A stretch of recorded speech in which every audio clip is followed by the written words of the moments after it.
The continuous integration of learning and strategy, CILS, is the key to long-term business success. The leadership structure in companies can vary according to their size and complexity. Large and mid-sized companies are usually organized in a hierarchy that includes office-level leaders such as Chief Executive Officers, CEO, Chief Financial Officers, CFO, Chief Operating Officer, COO, and Chief Learning Officer, CLO, as well as a board of directors that guides the fate of the organization in tandem with these executives. Smaller companies often have a less stratified leadership in which the members of the management team share responsibility for all aspects of the company with or without a formal board of directors. Regardless of their size and organizational structure, all companies have two things in common: growth through profitability and the need for information to help them achieve these goals. As I already discussed, the business environment continues to become more complex and faster paced.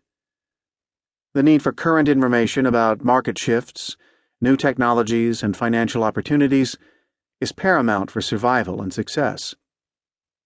Gathering that information, processing it, presenting it clearly and concisely to management, and then creating strategies that shape the goals of the company and the systems to achieve them is the foundation for success.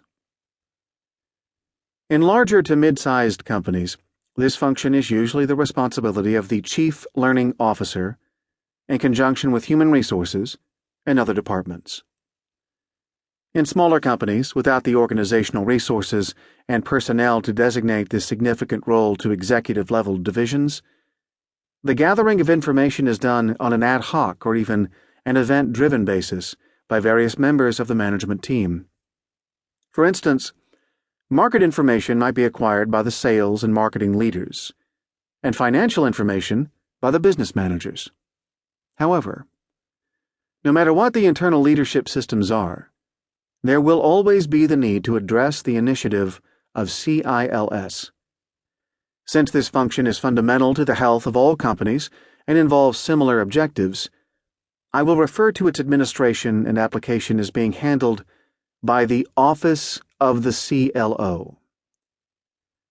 Over the past 2 decades, since Jack Welch reportedly coined the term and supported the executive-level position of Chief Learning Officer, large companies have introduced this position to head corporate learning, training, and executive education.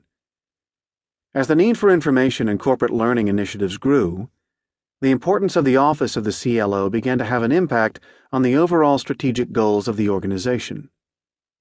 However, the traditional business model for companies continues to relegate the functions of the Office of the CLO to a supporting role in the overall administration of business.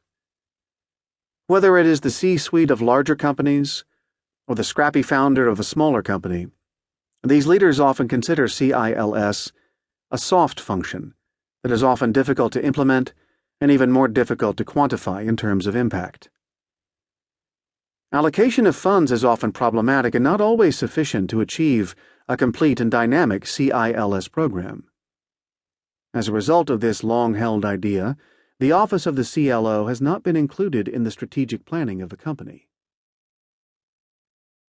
In order for a company to transform into an active learning